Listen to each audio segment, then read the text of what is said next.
Unbelievable. And look where these major religions came from. These major points that I told you the bloodlines came out of. When you look at Sumer, Babylon, Egypt, out of there came Judaism, came Christianity, came Islam, came many other of these sub-religions. And as this guy said, Robert Ingersoll, there can be but little liberty on earth while men worship a tyrant in heaven. The question is, given the Gnostic writings and the other information from cultures galore, what is the nature of that tyrant in so-called heaven? Now, into this mix comes this. I said earlier that when I investigate people in power, invariably, not all the time, but invariably, you come over secret societies, Satanism, and pedophilia. There's a reason for that, and it fits into what I'm talking about. In 1998, I put this book out, The Biggest Secret, which exposed former Prime Minister Ted Heath as a Satanist, child-killing, child-sacrificing, child-torturing pedophile.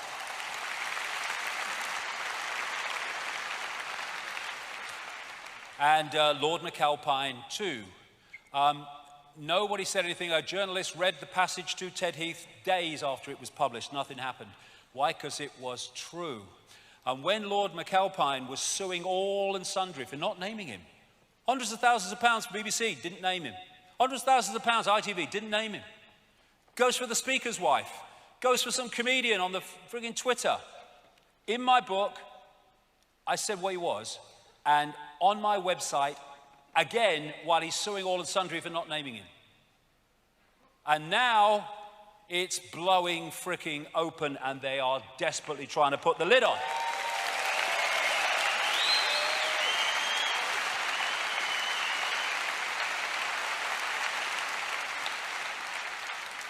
Pedophilia is absolutely infesting the establishment at multiple levels, right to what they allege is the top, for reasons I'll come to. All over the world is the same. The number of children being abused by the rich and famous, never mind others, is absolutely staggering, and there's a reason for it. The scale of child abuse worldwide, shocking beyond belief. Yes, this is the question. We need to keep asking about everything. Why? Then you might find answers. Why is Satanism and pedophilia so interrelated and interconnected? Well, this is a Central American shaman, Don Juan Matos, who said this about entities, the archons that he called the flyers, describe him in the same way, feeding off the energy of children. Sorcerers, people who can see beyond the physical, see infant human beings as strange luminous balls of energy, covered from top to bottom with a glowing coat, something like a coat of plastic adjusted tightly around the cocoon of energy. The glowing coat of awareness is what the predators consume, and when a human reached adulthood, all that is left of that fringe awareness is a narrow fringe that goes from the ground to the top of the toes. That fringe permits mankind to keep living, but only barely. What they are after is the energy of children before puberty. We see puberty as a hormonal chemical change. That is merely a holographic expression of an energetic change in the waveform information field. They want that energy before that change takes place. And so these pedophiles are possessed by these entities that stimulate the desire for sex with children. And while it's happening, they are, through the vehicle of the pedophile, drawing off the child's energy. And the reason that you have so many pedophiles in the upper echelons of society, he said advisedly, is because they are the bloodlines, the dual DNA bloodlines, most possessible, most possessed, and therefore the best vehicles for feeding off children by these entities. That Australian Satanist said this in that document: politicians are introduced by a carefully graded set of criteria and situations that enable them to accept that their victims will be our little secret.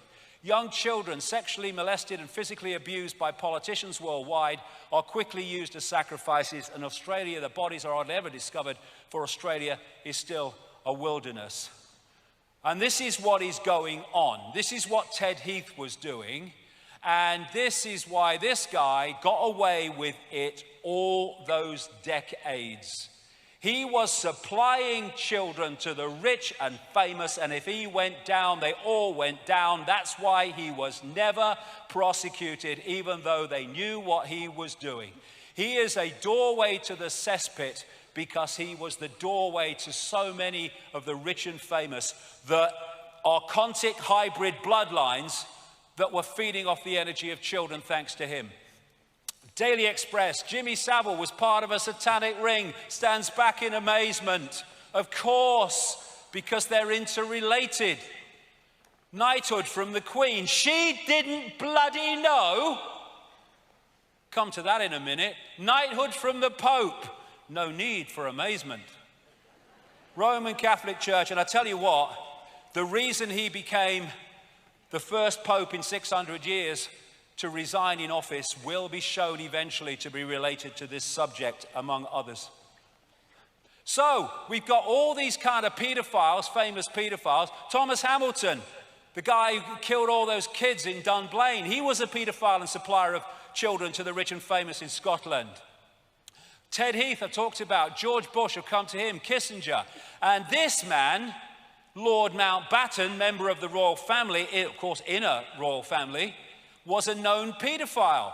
And who did Jimmy Savile say publicly, not in this context of course, introduced him into the inner circle of the royal family in the 1960s? Lord Mountbatten, the mentor of Prince Charles and Prince Philip. And close to the royal family ever since, decade after decade after decade. The frickin' Yorkshire police knew what he was doing. They didn't bloody know. Are you having a laugh? When are these bloody police officers going to get their asses in gear and start knocking on Buckingham Palace?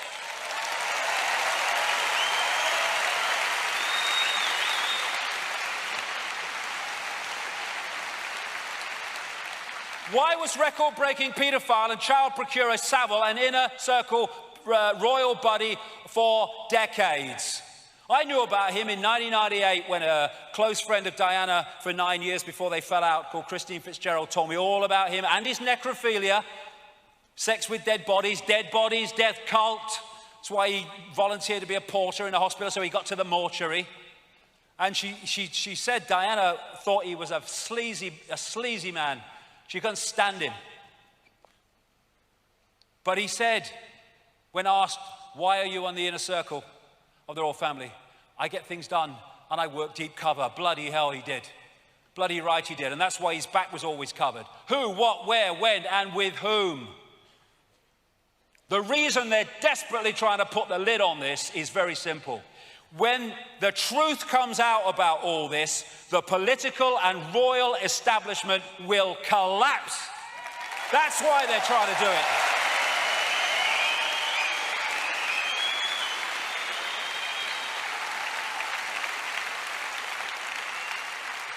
He was supplying children to Ted Heath, not least out of the children's home in Jersey when he went over to Jersey in one of his yachts, Morning Cloud, one of many called Morning Cloud. This has come out through other people now.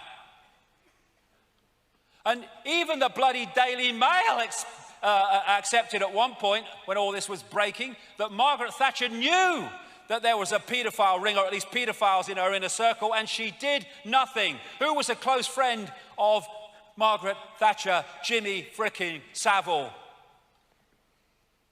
This was a close aide, Peter Morrison, from when she became Conservative leader in 75 right through to when she left as Prime Minister in 1990. Known paedophile. Even Edwina Currie, the former Thatcher minister, said so in her diaries. And so have others come out within the Conservative Party. He, Lord McAlpine, was her Svengali inner circle advisor all the way through the same period that he was our other close aide. And her Home Secretary, Leon Britton, the man who lost the dossier from Geoffrey Dickens, the MP, the late MP, that was exposing the political paedophilia and naming names. In America, this guy, I've named this guy for bloody hell, how long now? Way back into the 90s. Child killer, child abuser, child torturer. Said it on American radio endless times, in books endless times. And yet he's still at large. And, you know, MI5, excuse that with special branch, I can't take these bleeding seriously. MI5 special branch, right? You can't cough close to the royal family without they've done a massive check on you. And they didn't know about Savile,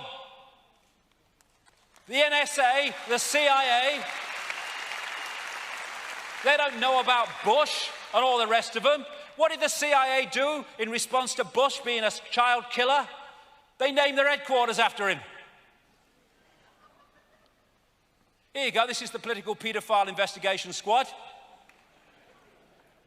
This is the Political Pedophile Protection Unit.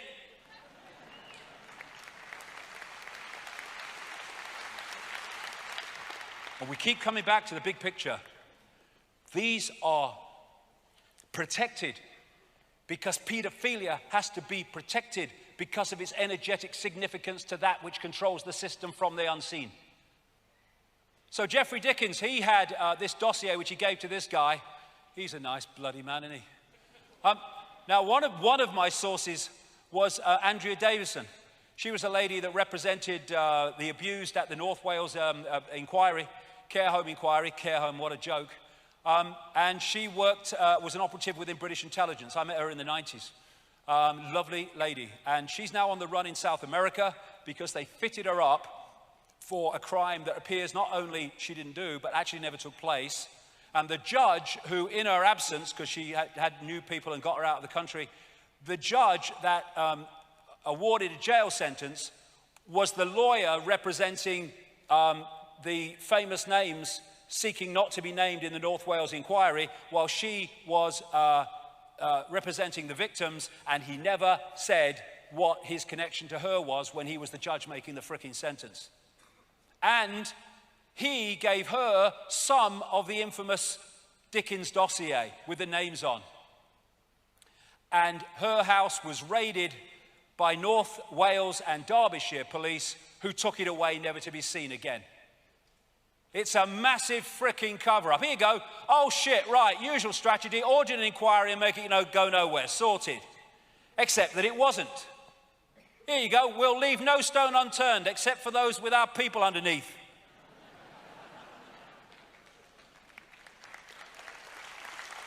So, anyone want blatant evidence that it's a cover-up?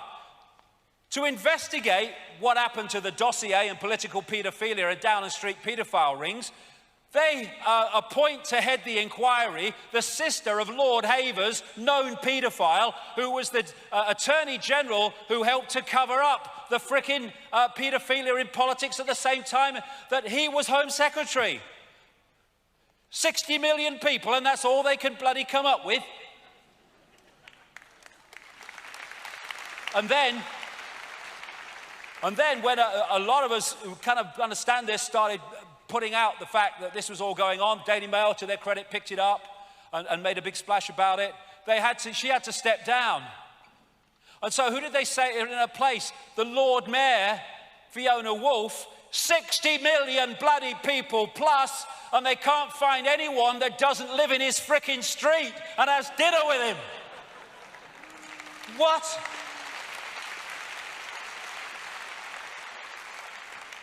How much evidence do people need? How much evidence do the media need that this is the most blatant cover-up because the establishment would fall and the monarchy would be fricking history if this came out?